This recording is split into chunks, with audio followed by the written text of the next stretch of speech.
What's up, everybody? Today we're going to do a little workout walkthrough of a workout I did the other day, a mix of some track training and some stuff at the gym. So it was a speed and acceleration day, and I like to start these workouts off with hops, bounds, or those types of exercises just to get my system ready, make sure my ankles are in good shape, get some kind of a feeling of stiffness in my joints so that I can feel good bouncing off the ground. I started with these single leg hops forward using a whole foot contact. I find with the whole foot contact it's a little easier on the Achilles and targets the knee joint a little bit more. And to avoid Achilles tendonitis, I think using a whole foot contact is something to do with your drills and your hops. Then I followed that up with some straight leg bounds. I was out here with a friend of mine who's a masters sprinter. We're working on his technique a little bit, getting a little timing done with the free lap. So after those, we went into some flying sprints. Now, I haven't done any speed work or acceleration work in a while because of being sick, so this was my first day doing anything that was, close to max effort. I would say I was running at about 95% this day just to stay safe. I find that if I've taken a long break from speed work, there's a little bit of inhibition in me just because, I don't want to get hurt. If my coordination isn't quite on point and I just haven't exposed my body to those high velocities of movement, then I like to kind of take a little bit of intensity off of the plate, focus on technique, and just ease my way back into sprinting fast. So I was still able to hit 10 meters per second, but that's not really max effort for me or max speed, but still exposing my body to something around 95% I feel like is a good way to reintroduce speed work, and then over time as I feel better I can up the intensity a little bit. After I did some flying sprints, I did do a few block starts just to get back in tune with what it feels like to come out of blocks. And they were okay, nothing quite fast, I would say, but it still felt good to get in the blocks since I haven't been in them in a long time. And that's where I finished off the track workout. Then I headed to the gym. I want to really make sure that my shoulders stay in good shape, and so I've added a little bit of shoulder work into today's workout. I started with hang snatch with just the bar, just kind of repeatedly doing a bunch of reps.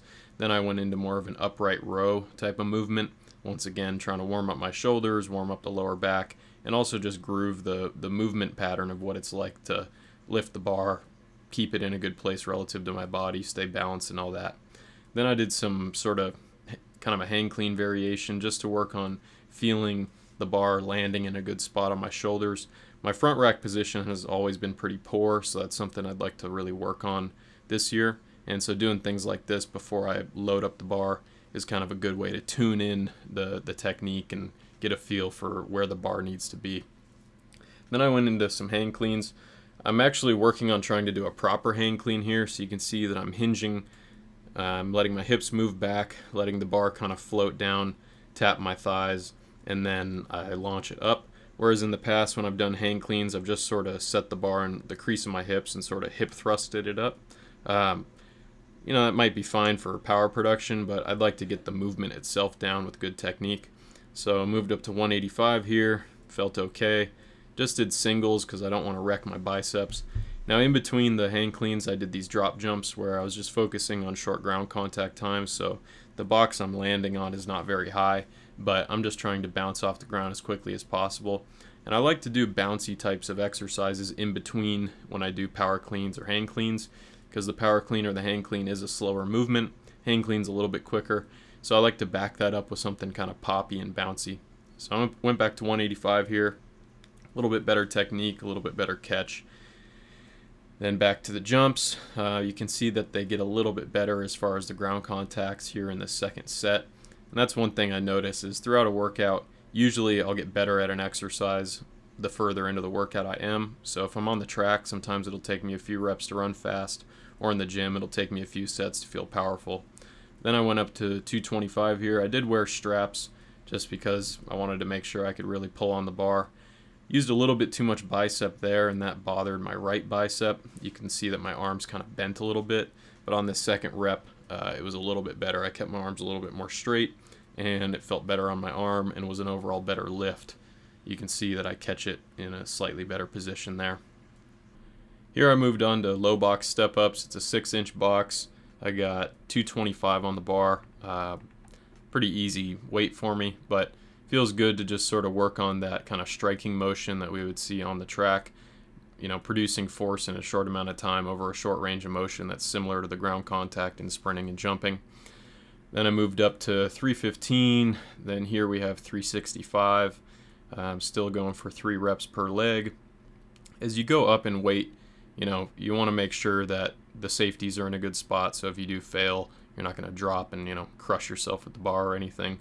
But I can go up pretty heavy on this lift. Then in between, I wanted to work on biceps and shoulders a little bit, so I did a superset of hammer curls with plates and then some, I don't know, you could call them W raises or whatever you want to call them, but just sort of a variation of a lateral raise. I find that if you don't work any upper body, you're leaving something on the table as far as training volume, as far as activating tissue. So the more we can activate all the tissue in our body, I think the better adaptations we're going to get. And I think it's good to stay balanced throughout your whole body, so adding in some upper body work is wise, even if you're a sprinter who mostly relies on their lower body. Then I moved up to 405 for my last set, just did 2 reps per leg, and that felt pretty good.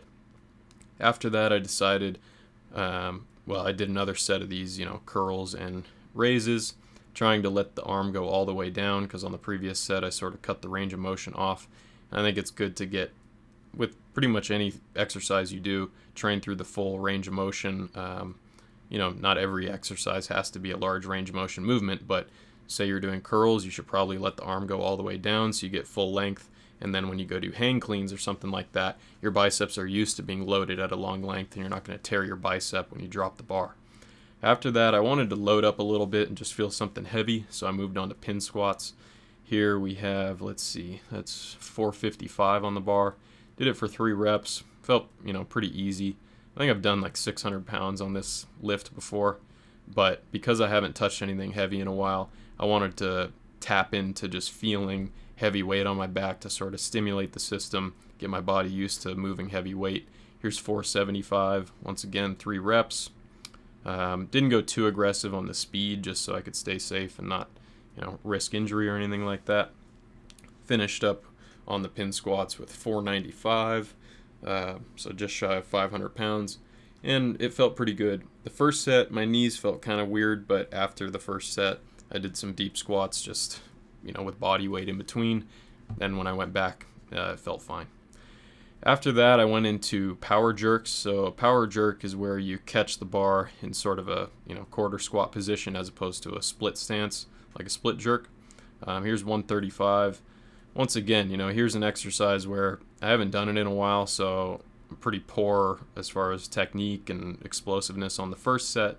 But as I kept doing it, I got used to the movement and, got a little bit better. I think the most I've ever done is 245 on a jerk, but I'd like to work back up to, doing heavy jerks because A, it can work on that front rack position. B, it is a powerful exercise. It's, these are all in like the 2,000 watt range. Here's 205. And I think it's just good to, give your body different exercises. As long as you're exhibiting, force outputs and power outputs, then throw some variation in your training. Here's 225. I did have to kind of press it out a little bit. So if I was at an Olympic lifting competition, that would not be a good lift. But for me, I'm not an Olympic lifter. I'm just using the lifts as a way to, get stronger, get more powerful. So I'm fine with a little bit of a press out. Then I went into overhead press, or you could call it a push press because I am kind of pushing a little bit. You can see my heels are raising up, so it's not a strict press. But once again, I want to work my shoulders. Shoulders have been a weak point for me as far as injuries ever since high school. I have some old injuries in my AC joints and things like that, so I think working the upper back, working the shoulders, getting some blood flow in there and getting some strength in there is a good thing for overall health, injury prevention, and also, like I said, just as a way to get more training volume in. As time goes on, you have to add training volume. So just like how I talked about, you gotta, do tempo work as one way to add training volume, while doing upper body work is another way to do that. Then I went into a single leg jump up onto a box. This is 42 inches. I am kind of rolling through the heel on this. I feel like as time goes on, you could shift more toward doing this type of exercise where you're more striking the ground on your forefoot, but earlier in your prep, using a whole foot contact and just A slightly slower jump is fine, and then you can progress over time to more of an aggressive, abrupt strike to get up onto the box where you're landing or attacking more with your forefoot. But in line with doing sort of accumulation and intensification cycles, during an accumulation cycle, you can get more jumping in without risking Achilles tendonitis if you use your whole foot as the contact point. So on these jumps, I was just sort of rolling through the whole foot, trying to get as high as I can, and it felt pretty good. You kind of turn some heads at the gym when you do a single leg jump up onto a 40 or higher inch box, and so it's always fun to do these. Most people at the gym are like, what the hell are you doing? So finished up with a few sets of these, and felt pretty good overall. I like to do hopping exercises in between the power cleans. I like to add in different jumping exercises toward the end of a session, because if you've been doing a bunch of slow movements, I don't really want to leave the gym on a slow note.